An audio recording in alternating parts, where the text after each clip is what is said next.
Do you solemnly swear to give the committee the truth, the full truth, and nothing but the truth, so help you God? I do, sir.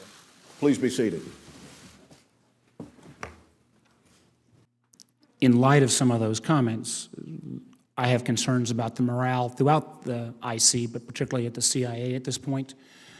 What plan will you have to go in and reassure the people who work at the CIA? Let me begin by saying I am confident that the Central Intelligence Agency will play a role for this administration it has for every previous administration as providing powerful intelligence that shapes policy and decision-making inside this administration. I am confident that President-elect Trump will not only accept that but demand that from the men and women, not only at the CIA, but throughout all of the 17 intelligence communities.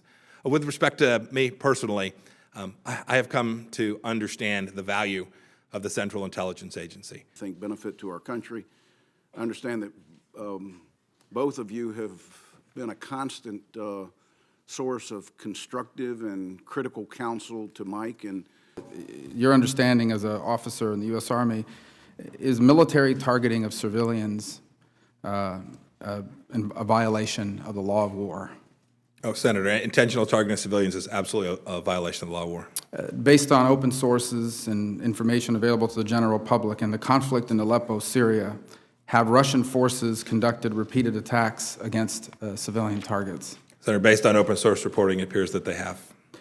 Do you believe, based on your knowledge, again, acquired through open sources and your just general knowledge of geopolitics, that Russian military forces could conduct a repeated attack against targets in Aleppo, Syria, without the express direction of Vladimir Putin?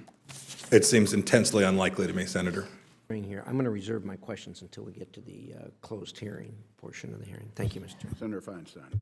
In your personal opinion, is Vladimir Putin and the Russians looking at all this and saying, we've done a really good job of creating chaos, division, instability in the American political process? I have no doubt that the discourse that's been taking place is something that Vladimir Putin would look at and say, wow, that was among the objectives that I had, to sow doubt among the American political community, to suggest somehow that American democracy was not unique. I believe it is fundamentally unique and special around the world.